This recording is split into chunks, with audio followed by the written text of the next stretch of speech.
지구 종말 시나리오 네 번째 영상에서는 지구에서의 핵전쟁이 일어나면 과연 무슨 일이 일어날까에 대해 다루어 보겠습니다. 앞전 영상에서는 태양 대폭발로 인한 지구 종말 시나리오에 대해 다루었습니다. 태양 대폭발은 우리 인류에게 가히 상상도 안 될 재앙을 안겨줄 수 있습니다.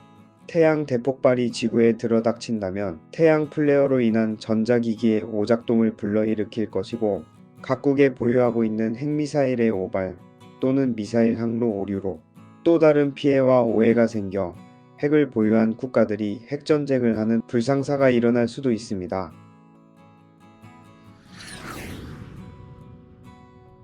아침에 눈을 떠서 창밖을 보는데 하늘이 붉게 물들고 있습니다. 만약 그것이 해돋이가 아니라 핵폭발의 빛이라면 인류는 어떤 운명을 맞이하게 될까요? 우리는 지금 평화 속에 살아가고 있습니다. 하지만 이 평화는 언제든 깨질 수 있습니다. 인류가 만든 가장 파괴적인 무기인 핵무기가 다시 사용된다면 우리의 평범한 일상은 180도 바뀌게 될 것입니다. 핵전쟁.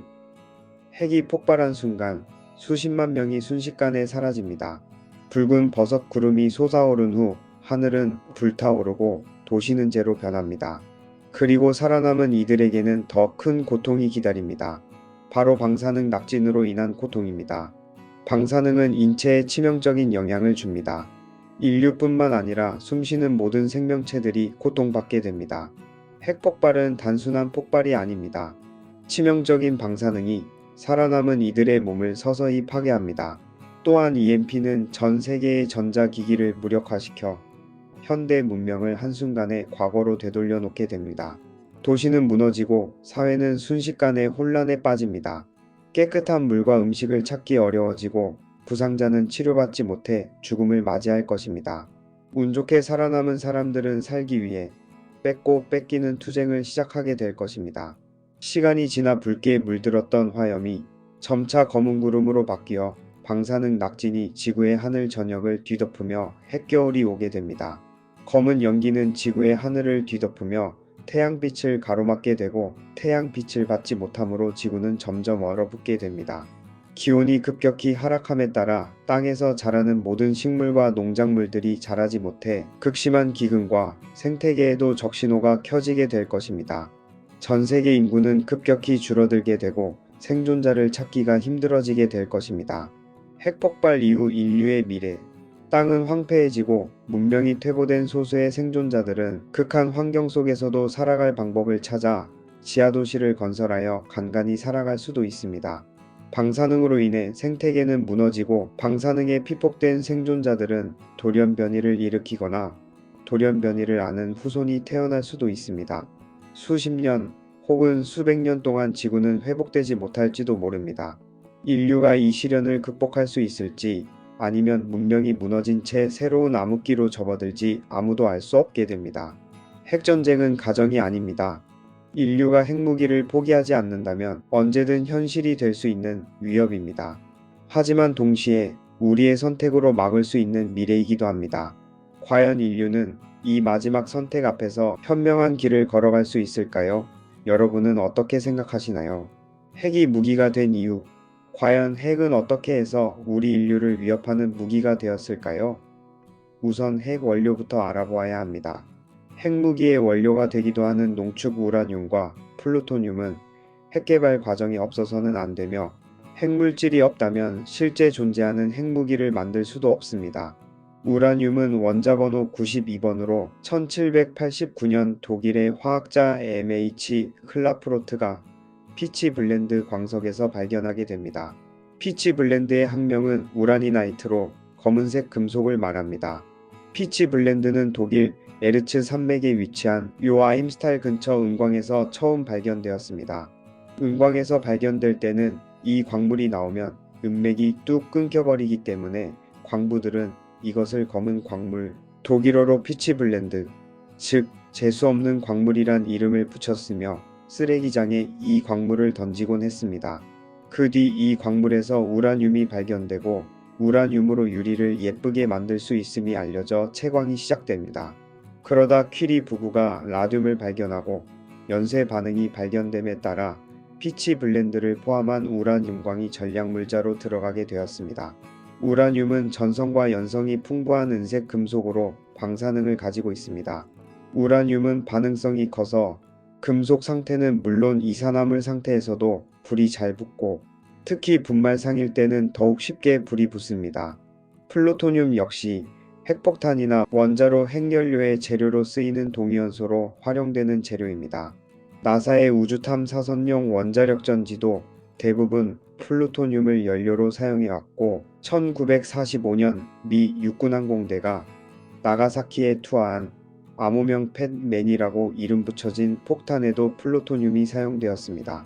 주로 플루토늄은 원자폭탄의 주 재료로 유명합니다. 최초로 원자핵을 무기로 만든 과학자. 그렇다면 원자핵을 무기로 가장 먼저 개발한 사람은 누구일까요? 그는 바로 미국의 이론물리학자인 줄리어스 로버트 오펜하이머입니다. 오펜하이머는 유대인 집안에서 태어났습니다. 그는 자녀 교육이 철저한 유대인 집안에서 자랐는데요. 특히 어머니가 유독 오펜하이머의 교육에 열정적이어서 집 안에서 공부만 하게 했습니다. 그런 분위기에서 어린 오펜하이머는 사회와 단절된 생활을 하며 친구도 없었고 사교성도 떨어졌습니다. 그러나 오펜하이머는 학교 다닐 때 그리스어, 히라버, 힌두어를 통달했고 힌두어 경전을 영어로 번역할 정도로 언어 능력이 뛰어났습니다. 그는 하버드 대학에 입학하게 되는데요. 거기에서 물리학과를 전공하였는데 워낙 실력이 뛰어나 조기 졸업을 하게 됩니다. 그 다음에 오펜하이머는 영국 캠브리지 대학 물리학과를 진학하게 됩니다. 하지만 오펜하이머는 거기에서 처음으로 좌절과 벽을 느끼게 되는데요. 그 전까지는 자신보다 뛰어난 사람을 보지 못했지만 그곳에는 자신보다 더 뛰어난 사람이 있었던 것이었죠. 물리학 분야는 미국보다 유럽이 더 발달해 있는 상황이었기 때문에 물리학에 있어서만큼은 당연히 자신보다 더 뛰어난 실력자들이 많았던 것입니다. 오펜하이머는 처음 겪는 좌절로 인해 극심한 스트레스를 받았고 그 화살은 지도교수를 향했습니다. 어느 날 오펜하이머가 지도교수의 책상에 있던 사과에 시아나칼륨이라는 독을 발라놓습니다. 다행히도 오펜하이머의 지도교수는 그 사과를 먹지 않았습니다. 만약 그 독사과를 먹었다면 오펜하이머는 역사적인 인물이 되지 못했을 수도 있습니다. 이후 오펜하이머는 좌절에 대한 아픔을 견디지 못해 정신과 약을 먹기 시작했습니다. 그리고 당시 양자역학이 태동했던 독일의 괴팅겐 대학으로 옮기게 됩니다. 그는 거기에서 당대의 최고 물리학자인 막스 보름 밑에서 수학을 배우게 되었고 이를 바탕으로 오펜하이머는 미국 물리학계의 리더가 됩니다. 그렇다면 오펜하이머는 왜 원자폭탄을 만들게 되었을까요? 이는 오펜하이머의 사회성 부족이 오히려 원자폭탄을 만들게 되는 계기로 작용했습니다. 당시 원자핵을 무기화하는 프로젝트인 맨하튼 프로젝트는 비밀리에 움직여야 했기 때문에 공부만 했던 오펜하이머가 적격이라고 당시 미 정부에서는 판단했던 것입니다. 2차 세계대전이었던 당시 오펜하이머도 정부의 이러한 요청에 과학의 힘으로 내가 이 전쟁을 막겠다라는 결단을 하게 됩니다. 그렇게 해서 오펜하이머는 원자폭탄을 개발하는 맨하튼 프로젝트의 리더가 됩니다. 그렇게 오펜하이머는 세계에서 원자폭탄을 가장 먼저 개발하면서 원자폭탄의 아버지라는 타이틀을 얻게 됩니다. 그런데 이 원자핵 연료를 무기화하려고 처음 시도한 인물은 독일의 오토 한이라는 화학자였다는 것을 알고 계셨나요? 이 오토 한은 1938년에 처음으로 원자핵 연료를 무기화하려고 시도하게 됩니다. 그 사실을 당시 히틀러에게 보고하게 되었고 히틀러는 곧장 우라늄 프로젝트를 진행하기에 이릅니다. 그 사실을 미국이 알게 되었고 미국은 독일보다 먼저 핵무기 개발에 성공하여서 이 전쟁을 아무런 사상자 없이 끝내기 위해 맨하튼 프로젝트를 진행하게 되었습니다. 원자핵을 무기로 만드는 방법. 그렇다면 이 원자핵을 어떻게 무기화할까요? 우라늄의 중성자를 충돌시키면 질량이 줄어들게 됩니다. 그렇게 원자핵이 분열하면서 큰 에너지가 발생하게 되는데요. 그렇게 연쇄 핵분열 폭탄을 만들면 그게 바로 핵무기가 되는 것입니다.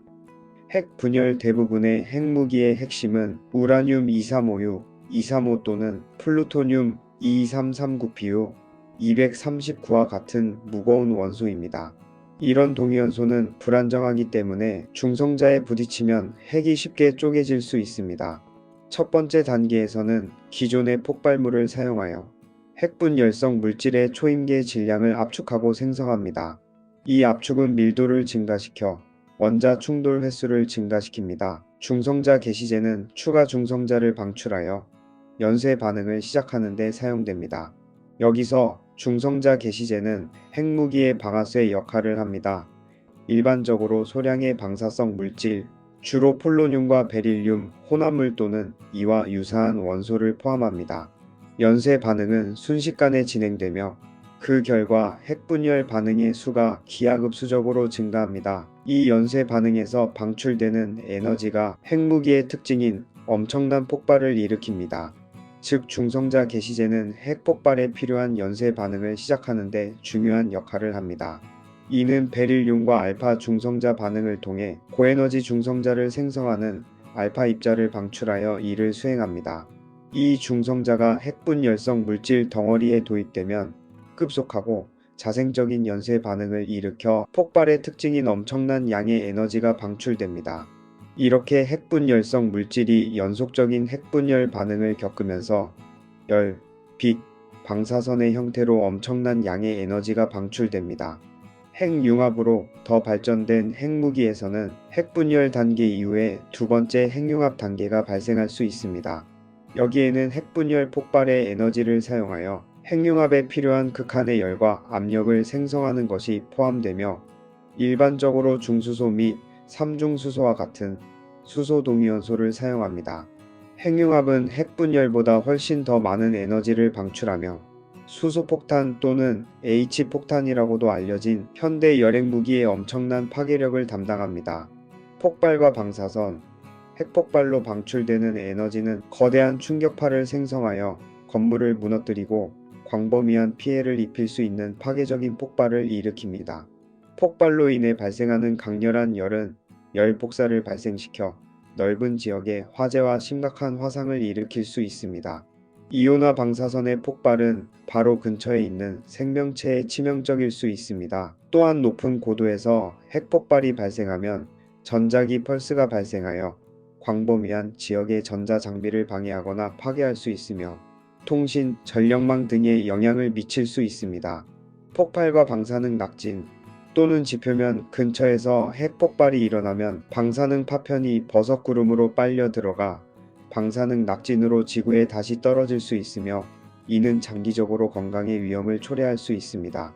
핵무기는 지금까지 만들어진 무기 중 가장 파괴적인 무기이며 핵무기를 사용하면 즉각적인 파괴와 장기적으로는 환경과 건강적인 측면에서 모두 치명적인 결과를 초래한다는 점을 명심해야 합니다. 그렇기 때문에 오늘날에는 핵무기의 개발, 실험과 사용은 핵무기의 확산과 사용을 막기 위한 국제조약과 협정에 의해 엄격하게 규제되고 있습니다.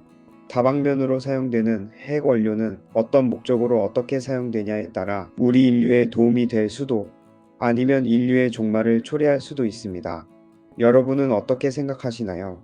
과연 우리 인류의 마지막을 우리 스스로가 마침표를 찍을까요? 오늘은 여기까지입니다. 다음에도 흥미로운 우주 소식으로 다시 찾아뵙겠습니다. 끝까지 영상을 시청해 주셔서 감사합니다.